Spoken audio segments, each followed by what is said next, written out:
कल वारंगल में रैली भी की है, उन्होंने कहा है कि टीआरएस के साथ Congress will not have any kind of alliance with TRS and he is campaigning here in Telangana and in Hyderabad. He met NSUI activist in Chanchalgoda jail also. How you see that Congress trying to gain ground here in Telangana? देखिए, कोई भी तेलंगाना को आ सकता है और तेलंगाना की खूबसूरती देखकर जा सकता है, इस पर कोई एतराज़ नहीं है हमारे को.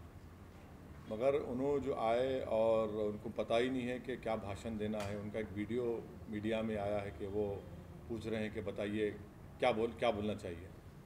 तो जब आपको यही नहीं मालूम कि तेलंगाना की जनता को आप क्या पैगाम देना चाह रहे हैं और क्यों आपका साथ दें, आप बिल्कुल जहन आपका एम्प्टी है. आप क्या मैसेज देंगे, क्या पैगाम देंगे और कैसे टीआरएस से मुकाबला कर पाएंगे आप. और दूसरा ये है कि कांग्रेस बिल्कुल जीएचएमसी में वाइप आउट हो चुकी है, जहाँ पर 24 असेंबली सीट्स है. तो ठीक है, आए, अच्छा है, आते रहिए.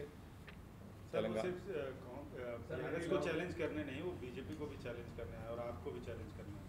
अरे हम तो बोल रहे हैं कि आप नेक्स्ट टाइम जो है आप बजाय अब तो वायनाड भी हार जाएंगे, आप आ जाइए हैदराबाद सिकंदराबाद लड़ लीजिए, किस्मत आजमाइए. आपने कहा या चलिए आप मेदक लड़ लीजिए, आइए ना, किस्मत आजमाइए.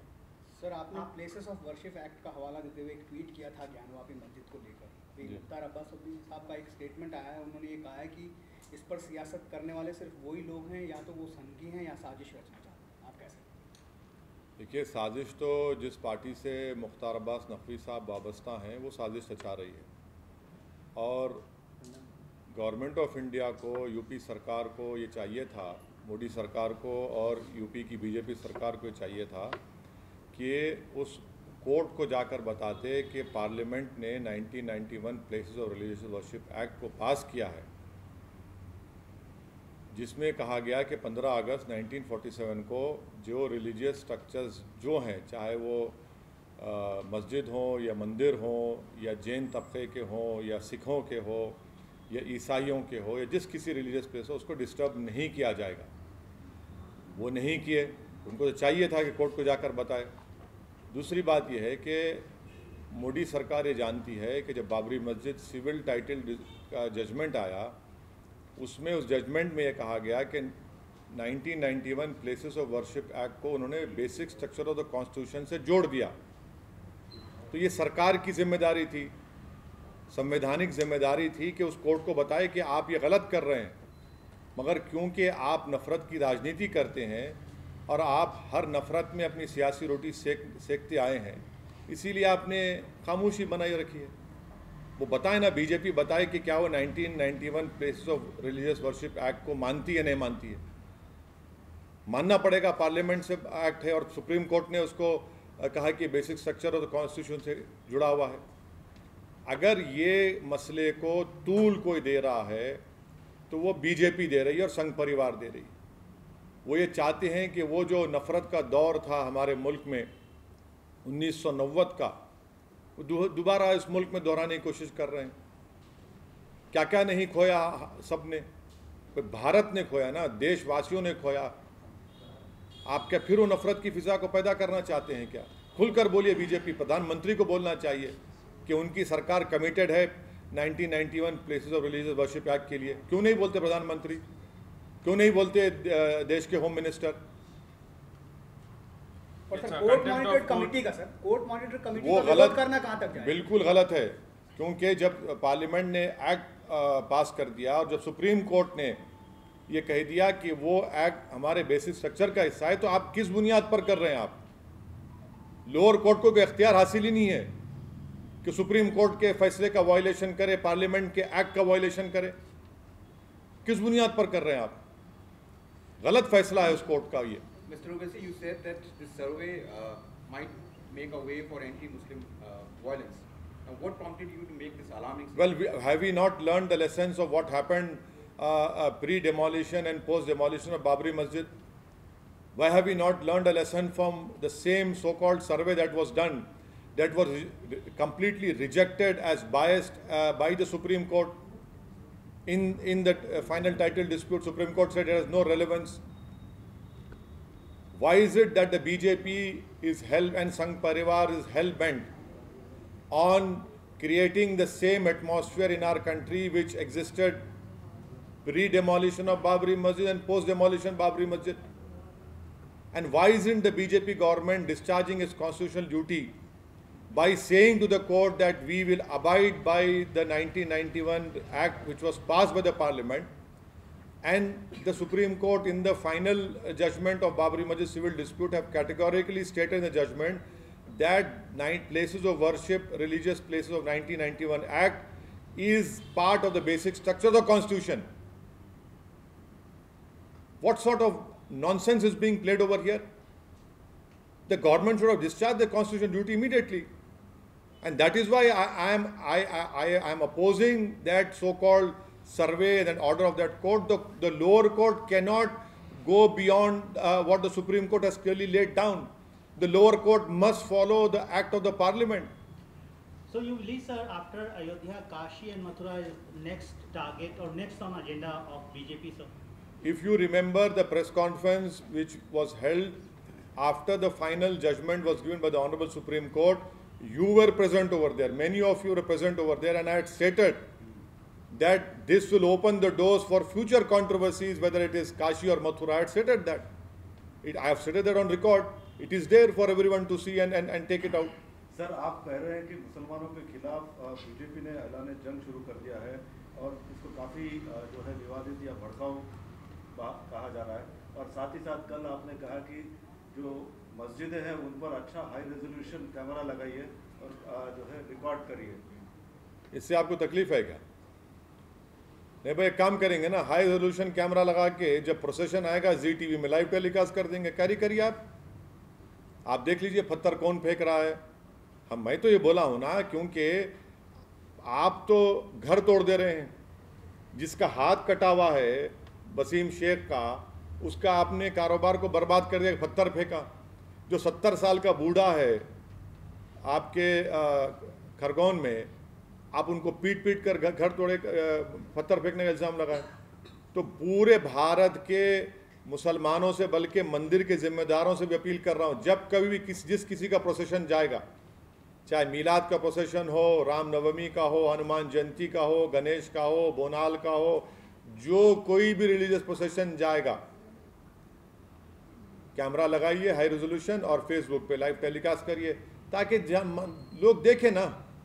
पुलिस तो अंधी बन चुकी है, आंखों में पर्दा पड़ चुका है उनके, कि पत्थर फेंके। हर गड़बड़ मुसलमान करता है ना, और जब इंक्वायरी रिपोर्ट आती है उसमें झूठ साबित निकलता है कि भाई हुआ ही नहीं है। तो आप जोधपुर में एक वीडियो आप लोग देखे होंगे कि एक हजरत पुलिस के जिम्मेदार आदमी एक पट्टी बन रहे हैं जिस पर लाल रंग लगा हुआ है, पहले से वो जख्मी हो गए।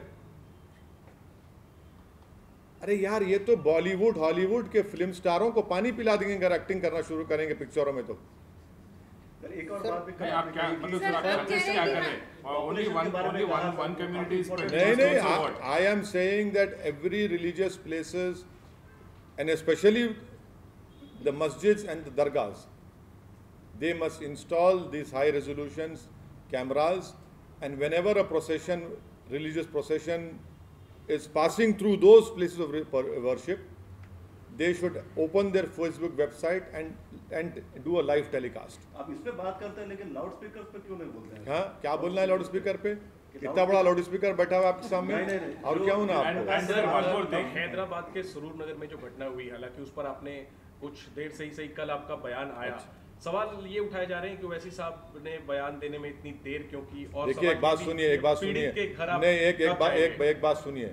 मैं मीडिया के बोलने पर कब बोलूँगा, कैसे बोलूँगा, मीडिया डिक्टेट नहीं कर सकता ना। मीडिया के ग्लोरीफाइड एंकर्स मेरे को डिक्टेट कर सकते।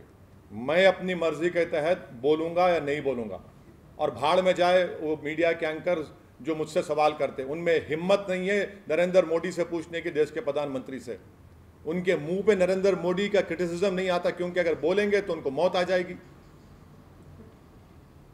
लखवा हो जाएगा, उनको फिट आ जाएंगे। लेकिन सर, अब ये कहा जा रहा है कि ये साजिश है बड़ी, एक परिवार का मसला नहीं है, एक बड़ी साजिश है, जानबूझकर इसको करने दिया गया ताकि एक डर पैदा किया जा सके कम्युनिटी के बीच में। आप ऐसे देखिए, अब एक बात समझिए आप, इस सरकार ने इमीडिएटली अरेस्ट किया और कहा कि स्पेशल कोर्ट का भी सोच रहे हैं और सरकार पूरी जस्टिस दिलाने की, इंसाफ दिलाने की बात कर रही है। मेरे को बताइए कि क्या इस दर्दनाक वाक़े के बाद क्या कोई कातिल की ताईद में खड़ा है? क्या कोई कातिल के लिए जुलूस निकाल रहा है? क्या कोई कातिल के लिए वकील रख रहा है?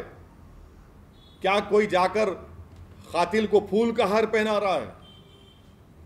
आपको मिसाल दे रहा हूँ, डिंडोरी मध्य प्रदेश में आसिफ एक नाम के लड़के ने ऐसे ही एक शादी की थी एक नॉन मुस्लिम लड़की से जिसका नाम साक्षी था। तो बीजेपी की सरकार ने आसिफ का घर तुड़वा दिया और उसके बाप का जो बिजनेस का दुकान थी उसको तुड़वा दिया। जबलपुर कोर्ट में जाकर उस लड़की को कहना पड़ा कि मैं अपनी मर्जी से शादी की। शर्म आनी चाहिए उन लोगों को जो इस तरह का सवाल असदुद्दीन ओवैसी से कर रहे हैं कि आप वो जबलपुर का क्यों नहीं दिखाते। और फिर आप वो भूल गए कि नोएडा में एक 17 साल के लड़के ने एक 13 साल की मुस्लिम लड़की से रेप किया, उसको अरेस्ट किया गया तो विश्व हिंदू परिषद के लोग जाके धरना दिए, उसको छुड़ा लिए। बताइए यहां पर कुछ हो रहा है? यहां पर तो रूल ऑफ लॉ इंप्लीमेंट हो रहा है और होता रहेगा। अच्छा सर, आप अपनी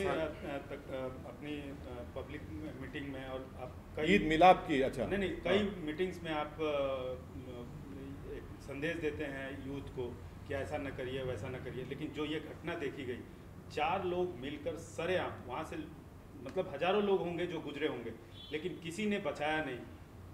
आपकी कॉन्स्टिट्यूएंसी का मामला है, क्या समाज में इस तरह की क्या कहा आपने? आपकी आप मतलब आप एमपी है सर हैदराबाद के? मैं देखिए मेरे कॉन्स्टिट्यूंसी में है वो। नहीं, आपकी कॉन्स्टिट्यूंसी आगे पहले क्लियर करो। आप हैदराबाद में नहीं है वो। आप पहले लेकिन आप जिम्मेदार हैदराबाद देखिए आप या तो ये बोल लीजिए कि हैदराबाद कॉन्स्टिट्यूंसी में हुआ या नहीं हुआ, बोलिए। आपकी बात जो है हजारों लाखों लोग सुनते हैं। अच्छा, मैं देखिए ऐसा है ना, देश का जिम्मेदार मैं हूँ, प्रधानमंत्री नहीं है। Thank you. मोदी जी नहीं है जिम्मेदार, मैं जिम्मेदार हूँ। बहुत शुक्रिया आपका, मैं आपका शुक्रगुजार हूँ कि देश की पूरी जिम्मेदारी आपने मेरे कमजोर कंधों पर डाल दी है, प्रधानमंत्री पर नहीं है, 56 इंच के सीने पर नहीं है, इस कमजोर सीने पर है। बहुत अच्छा है, मुबारकबाद। आप एक बात बोलते हैं कि ऐसा मत करिए। एक बात सुनिए, एक बात सुनिए। जब मेरे भाई पर गोलियां और चाकू चलाया जा रहा था तो वीडियो निकाला जा रहा था, वो तो बलाला साहब का सिक्योरिटी गार्ड था जो आकर बचाया। तो ये तो सोसाइटी में यही तो जो गिरावट आई है मोरालिटी की बोलिए या बुराई से मुकाबला करने के लिए, ये सोसाइटी के जो गिरावट आई है भाई। आप आज लोग सच की तहकीक नहीं कर रहे, झूठ की तहकीक कर रहे लोग। सॉरी, सच की तहकीक कर रहे, झूठ तो झूठ है ना। आप बिल्कुल सही कह रहे हो। अगर कोई एक दो जाकर उसको रोक देते तो शायद उसकी जान बच जाती, मगर कोई नहीं जाएगा, बस रिकॉर्डिंग करेंगे। अगर कल मुझ पर भी कोई गोलियां चलाएंगे, कोई पागल किस्म के नहीं बल्कि पढ़े लिखे लोग, रेडिकलाइज लोग, तो मेरा भी वीडियो निकालेंगे। ये तो सोसाइटी में गिरावट आ चुकी है। सर, हाल फिलहाल में बीजेपी के नेता, खासतौर पर तेलंगाना बीजेपी के नेता यह आरोप लगा रहे हैं, they are alleging that mass migration of Hindus happening from old city. They are continuously saying that there are several pockets. अरे छोड़िए ना, टाइम फिश हो गए। सर कुछ नहीं, कुछ जमीन पे कुछ हो ही नहीं रहा है, परेशान है, बोखलाहट का शिकार है। सर, आप राहुल गांधी पे भी रिस्पॉन्ड कर रहे थे, मतलब सर वो हाथरस जा सकते हैं, couldn't come and he is in Hyderabad. I am not his spokesperson, thankfully. And what about you, sir? You have so no, I have condemned it. I have condemned it unequally without ifs and buts. देश भर में कोई घटना ऐसी होती है तो आप वहाँ जाते हैं, पीड़ित की मदद करते हैं। कहाँ गए आप? अभी हाल में जहांगीरपुरी गए इसलिए गए जहांगीरपुरी क्योंकि वो स्टेट स्पॉन्सर्ड वायलेंस है। सुनिए, आप बहुत अच्छा सवाल किए। सुनिए, नहीं सुनिए, अरे आप बहुत सवाल करिए, मैं बैठता हूँ, भाग रहा कहाँ हूँ मैं? आपके लिए तो एयर कंडीशन खोल के बैठे हैं, गर्मी ना हो आपको। स्टेट स्पॉन्सर्ड वायलेंस होगा और एक इंडिविजुअल वायलेंस होता है। तो जो स्टेट स्पॉन्सर्ड वायलेंस होता है ना, वो तो स्टेट कर रही है ना, जिसको सुप्रीम कोर्ट को जाना पड़ा। सुप्रीम कोर्ट ने उसको स्टेटस को दिया। तो जो दिल्ली में हुआ स्टेट स्पॉन्सर्ड वायलेंस है जहांगीरपुरी में, जो सेंधवा में हुआ स्टेट स्पॉन्सर्ड वायलेंस है, जो खंडवा में हुआ स्टेट स्पॉन्सर्ड वायलेंस है, जो गुजरात में हिम्मतनगर में और खंबाट में वो स्टेट स्पॉन्सर्ड वायलेंस है जो तोड़ा गया। State sponsored. अच्छा, और एक चीज, इखलाक को मारने वालों को मंत्री उसके जनाजे पर फूल चढ़ाते हैं, गवर्नमेंट का आदमी है। और झारखंड में मारने वालों को कोर्ट सजाए मौत देता है, बेल होती है, तो एक्स मिनिस्टर जाकर उनका फूल माला से इस्तकबाल करते हैं। स्टेट स्पॉन्सर्ड है वो। आपके जिसको पकड़ा गया था राजस्थान में, रकबर को मारने वाले को, कोर्ट के ऊपर भगवा झंडा लगा दिया गया, निकाल नहीं सके, वो भी स्टेट का सपोर्ट था उनको। सर, एक बात, ये पॉपुलेशन के बारे में आपने कल कहा। बिल्कुल, आपको क्या लग रहा है मैं आसमान को कर रहा हूँ? सर, मैं ये पूछ रहा था पॉपुलेशन के बारे में बोलिए कि कल जिस प्रकार से आपने तकरीर की, कल आप national family health survey fifth report नहीं पढ़े? आप तो माशाल्लाह से ज्ञानी हैं, आप तो हर चीज पढ़ लेते हैं, आप तो हाथ भी पढ़ लेते हैं। तो पढ़ लिया सर। अरे जब तो TFR रेट गिर चुका है तो फिर अब कौन सा लड़ाई लड़ेंगे लोग? मोदी सरकार कह रही TFR गिर गया, national family health survey fifth report कह रही है। हमेशा हम कह रहे हैं कि झूठ और झूठ का पलिंदा ये लोग करते हैं लोग। जब TFR रेट गिर रहा है तो फिर आपको अब कौन सा कानून बनाएंगे? अब आप, हम ये बताना चाह रहे हैं कि जो डेमोग्राफिक डिविडेंड भारत में है वो विश्व में किसी देश में नहीं है। कि आपकी 60% आबादी 40 साल से कम उम्र की, आप उनको रोजगार नहीं देना चाहते, आप सिर्फ नफरत की राजनीति कर रहे हैं, ध्यान बटाओ टेक्निक आप करते हैं। इस डेमोग्राफिक डिविडेंड कब तक लास्ट करेगा? 2040 तक लास्ट करेगा। आप जब उससे पहले इस्तेमाल करिए ना, इन लोगों को नौकरी दीजिए, कुछ करिए। सर, कल आपने यूनिफॉर्म सिविल कोड के बारे में मेंशन किया था आपके पब्लिक मीटिंग में, तो आप कह रहे थे कि ये पॉसिबल नहीं है, लेकिन यूपी में ये अब इसको मैंडेटरी करने वाले हैं, तो आप क्या करेंगे? इसके लिए कमेटी भी फॉर्म कर रहे हैं उत्तर तो हिंदू मैरिज एक्ट तो पार्लियामेंट से पास हुआ है ना, तो उसको आप क्या करेंगे? निकाल देंगे क्या? हाँ बताइए आप। हिंदू मैरिज एक्ट को आप, पार्लियामेंट का एक्ट है, उसको निकाल देंगे क्या? और दूसरी बात हमको बताइए, अच्छा सवाल किया आपने मैडम, आपने मेरे दिमाग के तारों को खोल दिया। अब आप ये बताइए कि ट्राइबल ग्रुप्स में उनका कस्टमरी राइट्स है, section 2 of Hindu marriage act, निकाल देंगे क्या? चैलेंज करता हूं, बताओ बीजेपी वाले, बताइए। अमित शाह बताओ, आसाम का चीफ मिनिस्टर, उत्तराखंड के चीफ मिनिस्टर, बताओ। अच्छा, और एक चीज, सप्तापति है, हिंदू शादी में सप्तापति जरूरी है, उसको रखेंगे निकालेंगे? आप बताइए हमको। ट्राइबल्स में पॉलीगेमी भी है और पॉलीएंड्री भी है, रखेंगे निकालेंगे आप? मेघालय, मिजोरम, नागालैंड में हमको कल्चरल राइट्स का प्रोटेक्शन हमने दिया, रखेंगे निकाल देंगे आप? और फिर दूसरा बताइए कि हिंदू अनडिवाइडेड फैमिली का रिबेट सिर्फ हिंदू को मिलता है, भाई मुसलमान, ईसाई, सिख को क्यों नहीं मिलता? और आपको मालूम, हिंदू अनडिवाइडेड फैमिली की वजह से it costed public exchequer in 2015 and 16 3064 crore. आप बताइए। अच्छा, क्या डायरेक्ट पार्ट 4 डायरेक्टिव प्रिंसिपल में क्या खाली आर्टिकल 44 है? शराब पे पाबंदी नहीं है? बंद करिए शराब को, बंद करिए शराब को। मेरा डिमांड है, डायरेक्टिव प्रिंसिपल में शराब को बंद करो। चलो, नहीं बंद करेंगे, क्योंकि जो आर्टिकल 44 की बात करते हैं वो शराब पे इसलिए बंद नहीं करेंगे क्योंकि शाम 6:30 बजे उनको टॉनिक लेना पड़ता, नहीं लिए तो गिर जाते वो लोग। उसके लिए मैं कहता हूं वो कुत्ते का पेशाब है, शराब नहीं है। माफ करना मेरी अनपार्लियामेंट्री लैंग्वेज को, मगर आप पाबंदी लगाइए शराब पर। आपने कहा कि डायरेक्टिव प्रिंसिपल में ये नहीं कहा गया कि देश में जो रिसोर्सेज हैं इक्विटेबल उसका डिस्ट्रीब्यूशन होना चाहिए? क्या ये बात सच नहीं है मोदी जी कि देश की 45% दौलत 10% लोगों के पास है? ये डायरेक्टिव प्रिंसिपल नहीं है, आर्टिकल 38 नहीं बोलता ये। और फिर जो 50% देश की आबादी, उसको खाली 6% देश की दौलत है। ये अच्छे दिन की बात किए थे मोदी जी आप, ये भी डायरेक्टिव प्रिंसिपल में है, वो अब उसकी बात नहीं करते। क्या डायरेक्टिव प्रिंसिपल में नहीं है कि एम्प्लॉयमेंट मिलना चाहिए? कितना एम्प्लॉयमेंट है भाई साहब अभी? कितना अनएम्प्लॉयमेंट है देश में, 7% करीब अनएम्प्लॉयमेंट हो चुका है। आप इस डायरेक्टिव प्रिंसिपल की बात नहीं करते, खाली 44 पकड़े हुए हैं। शराब पे पाबंदी आयद करिए, वेल्थ को इक्विटेबल डिस्ट्रीब्यूट करिए।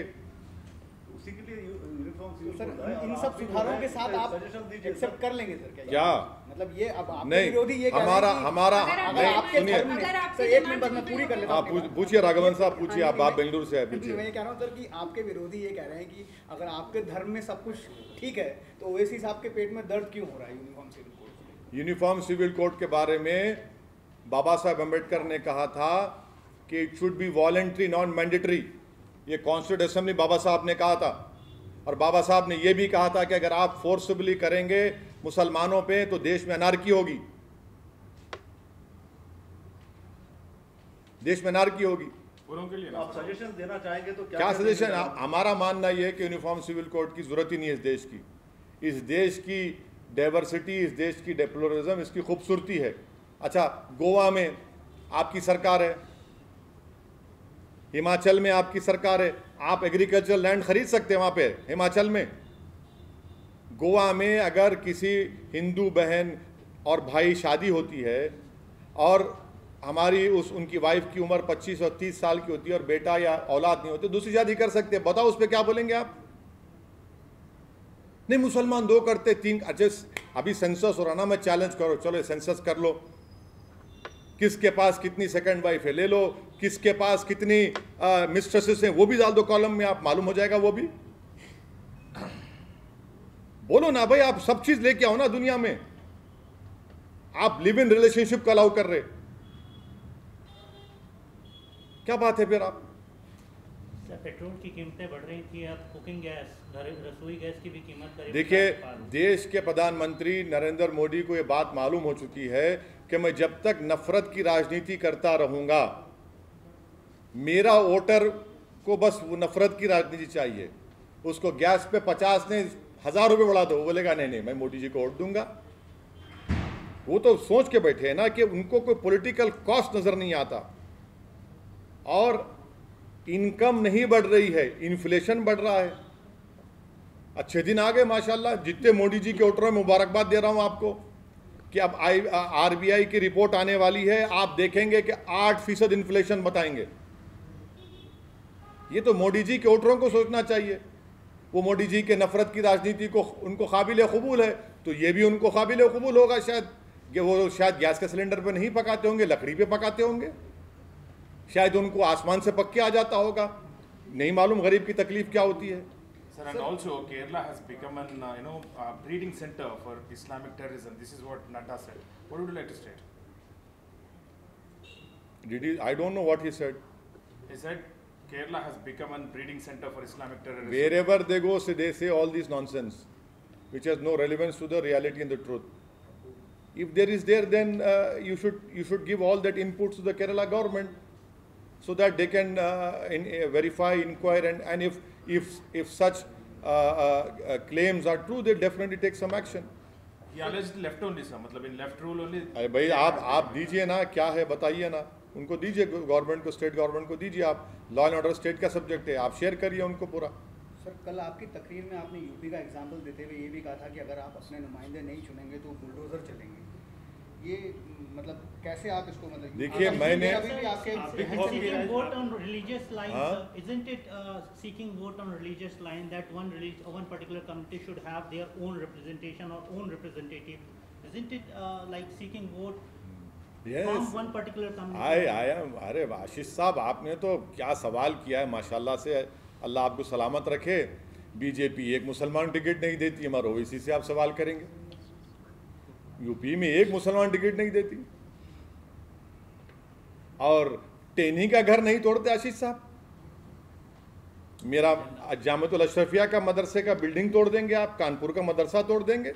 जिसकी बेल सुप्रीम कोर्ट कैंसिल करती है उसका घर नहीं तोड़ेंगे आप, और आप हम पे सवाल कर रहे हैं। अब मेरा बोलना यह था कि भारत के मुसलमानों को इस बात का फैसला कर लेना चाहिए, खास तौर से हिंदी बेल्ट में, कि आप सरकार को नहीं बदल सकते, रियलिटी है। आप अपने वोट से अपने पार्टी के कैंडिडेट्स को कामयाब करिए ताकि वो आपके इंसाफ की लड़ाई जमहूरियत और आइन के दायरे में रहकर लड़ सकें। आप सिर्फ वोट डालकर अपनी तकलीफ को सह रहे हैं। मेरे लिए बहैसियत एक मुसलमान बड़ा तकलीफ दे बात है कि कानपुर में एक मदरसे से कुरान के पारों को चुना जा रहा है। मेरे अल्लाह के कलाम को मट्ठी में मिला दिया गया, उसको उठाया जा रहा है। मेरे लिए बड़ी तकलीफ दे बात है कि एक जामिअतुल अशरफिया जो पूरे वर्ल्ड में मशहूर है, वहाँ पर एक 50 साल बिल्डिंग को तोड़ दिया गया। मेरे लिए तकलीफ दे बात है, कोई बोलता ही नहीं है। भाई जिस मुबारकपुर से समाजवादी के एमएलए साहब कामयाब हुए विधायक, वो गूंगे क्यों बन गए? अखिलेश यादव कुछ नहीं बोलेंगे? तो मेरी शिकायत, मेरी गुजारिश हिंदी बेल्ट के मुसलमानों से अब डायरेक्टली मैं आपसे अपील कर रहा हूं कि आप इस बात को समझिए मेरी। ये लोग जो आकर आपके वोटों का जो धंधा करते हैं, दलाली करते हैं, उनके बातों में मत आइए। आप कौन कर रहे हैं सर? वो जानते हैं वो लोग। चौधरी कौन है सर? लेकिन बार बार आप सर आपने बोला कि बुलडोजर चलेंगे। उत्तर प्रदेश में आप मुसलमानों को बोल रहे हैं कि ऐसे नहीं करेंगे तो बुलडोजर, आप भी बुलडोजर चल रहे हैं ना। देखिए खौफ नहीं कर रहे हैं। एक समाजवादी पार्टी का सिटिंग एमएलए है बरेली का, उसके पेट्रोल पंप को तोड़ दिया गया। उसका नेता मुझे कुछ नहीं बोलता भाई। अखिलेश यादव क्या बोले उसके पेट्रोल पंप तोड़ने की? क्योंकि वो मुसलमान था, नहीं बोले। मगर इफ्तार की दावत में रोजा हम रहते, खजूर वो खा लिए। सर दिल्ली की जो सियासत है उसमें बीजेपी नेता तेजिंदर बग्गा है, उनकी गिरफ्तारी पंजाब पुलिस ने की, उस पर 2 दिन से गरमाई हुई है। आप अवगत हैं पूरी बात से, आप क्या राय रखते हैं? अरविंद केजरीवाल पर टारगेट कर रही है बीजेपी। एक बात सुनिए, आप क्या राय रखते हैं? एक बात सुनिए, क्या बीजेपी ने, आसाम की सरकार ने एक एमएलए को उठाया नहीं गुजरात से? और फिर क्या और एक सरकार ने नहीं उठाया? ये क्या तमाशा हो रहा है यार? ये तो आप तो कॉन्स्टिट्यूशन की धज्जियां नहीं बोले, कॉन्स्टिट्यूशन को दफन करना चाह रहे हैं आप। क्या तमाशा हो रहा है ये? हम इसीलिए तो हम कह रहे हैं कि रूल ऑफ लॉ को फॉलो नहीं किया जा रहा है। रूल बाय गन स्टेट को चलाने की कोशिश हो रही है। ये देश के लिए ठीक नहीं है। सरकार किसी की भी हो, आज आप हैं कल आप नहीं रहेंगे। रूल ऑफ लॉ को फॉलो करिए। आप मानते हैं गिरफ्तारी गलत हुई जिस तरीके से बग्गा की गिरफ्तारी? मैं ये कह रहा हूं, अरे ये कौन है भाई? ये आपको इतनी मोहब्बत क्यों होगी उससे? अरे आपका नूरे नजर होगा। सर बीजेपी के नेशनल स्पोक्स पर्सन ये बोल रहे हैं कि आपके लैंग्वेज को देखकर, मतलब मुसलमान कैंडिडेट्स को आप जिताने की बात कर रहे थे कल और अभी भी बोल रहे थे, उस पर वो रिएक्ट करते हैं। इतनी जल्दी रिएक्शन आ गया हमारा? हाँ सर, रिएक्शन आ गया। आपको नया जिन्ना बोल रहा था। यहाँ तो 5G का रिएक्शन हो गया। सर आपको नया जिन्ना बोला जा रहा था। जिस जगह पर आप बैठे ना, इस जगह ने जिन्ना को रिजेक्ट किया था जहाँ आप और हम बैठे हैं, तो उनको पता ही नहीं है। और उस सावरकर ने 2 नेशन थियरी की बात की थी सबसे पहले, उसके बाद जिन्ना किए। हमने तो दोनों के पैगाम को रिजेक्ट किया। अगर मैं संविधान के दायरे में रहकर ये कह रहा हूं कि मुस्लिम पॉलिटिकल एम्पावरमेंट होने चाहिए, तो देश के लिए अच्छी बात है ना। मैं फिर से उन बीजेपी के जिसने हम पर इल्ज़ाम लगाइए, क्योंकि आप तोते हैं, आपको खाली एक ही बात बोल सकते आप। क्या श्याम शरण साहब ने ये आर्टिकल नहीं लिखा जिसमें कहा कि ये जो देश में नफरत का माहौल चल रहा है, उससे मुसलमान, अगर चंद मुसलमान रेडिकलाइज हो जाएंगे तो सिक्योरिटी के लिए हमारे लिए खतरा है? ये श्याम शरण साहब ने कहा, ओवैसी ने नहीं कहा। होश के नाखून लो, जो देश की जिंदगी भर खिदमत की और आज भी खिदमत कर रहा है। आप देखो, उनकी बात को समझो। आप अगर आप देश हित में बात करना चाह रहे तो आप श्याम शरण साहब की बात को समझो। सर आपने कहा कि आपने मुकम्मल तरीके से सीएए का विरोध किया था, जिसके बाद सरकार बैकफुट पर आ गई। अभी बंगाल में अमित शाह ने हम फिर प्रोटेस्ट करेंगे इंशाल्लाह। हम फिर प्रोटेस्ट करेंगे। हमारा संवैधानिक राइट है प्रोटेस्ट करना, पीसफुल प्रोटेस्ट करेंगे। सर आपने कल बोला कि बिहार में पार्लियामेंट्री इलेक्शन लड़ेगी एमआईएम। प्रशांत किशोर वहाँ पर पदयात्रा करने, मैं किसी के बारे में नहीं बोलना चाह रहा हूँ। आपकी क्या प्लान है बिहार को लेकर? बिहार के अलावा और किन राज्यों में आपको? अरे अभी कल तो गुजरात में कंटेस्ट करेंगे सर? गुजरात में असेंबली इलेक्शन लड़ेंगे ना मैडम, आपका स्टेट में जाएंगे ना आपको। और क्या दिल्ली में आप म्युनिसिपल लोकल बॉडी इलेक्शन हाँ लड़ेंगे, जहाँ इलेक्शन होगा, जहाँ हमारा यूनिटी लड़ेंगे हम। मुंबई बीजेपी को फायदा होगा। हाँ मुंबई अभी म्युनिसिपल इलेक्शन होने वाले हैं। हाँ लड़ेंगे, महाराष्ट्र में इलेक्शन होगा, लड़ेंगे ना, क्यों नहीं लड़ेंगे। इम्तियाज जलील से बात हुई हमारी, हम तो औरंगाबाद गए भी थे, बातचीत करके आए पूरा। मुंबई का जो सबसे देखेंगे अभी तो उसका कब होता है वो डिसाइड करेंगे। बीजेपी को मदद करने के लिए बोला सर तो थोड़े लोग बोलते रहते हो, थोड़े ही लोग हैं दीवाने हैं, वो मुसलमानों को ये समझते हैं कि उनको डराओ और उनका वोट हासिल करो, उसके बाद उनका घर तोड़ दो, उनका वोट हासिल करो और वसीम शेख के जो हाथ कटे हुए हैं उसका बिजनेस को बर्बाद कर दो और गूंगे बन जाते हैं, एक लफ्ज़ नहीं बोलते। सेंधवा में 12 घरों को तोड़ दिया गया, कोई नहीं बोलता। खरगोन में 22 मुसलमानों के घर और झोपड़ियों को तोड़ा गया, कोई नहीं बोलता। बल्कि कांग्रेस के एक एक्स मुख्यमंत्री कह रहे हैं कि पत्थर फेंकने के पैसे मिलते मुसलमानों को, बेशर्मी से कहते हैं। यानी मैं अपना घर तोड़ाऊंगा, हमको कोई हमारे ईमान को खरीद सकता है पत्थर फेंकने के लिए? तो यही तो राजनीति हो रही है ना देश में। इसीलिए हम कह रहे हैं कि भारत के मुसलमानों को आज ये बात सोचने समझने की ज़रूरत है कि ये जो अंधेरी रात है लंबी रहने वाली है। इसीलिए हमको अपने नुमाइंदों को, अपने उम्मीदवारों को कामयाब करने से राजनीति मजबूत होगी, डेमोक्रेसी मजबूत होगी। बात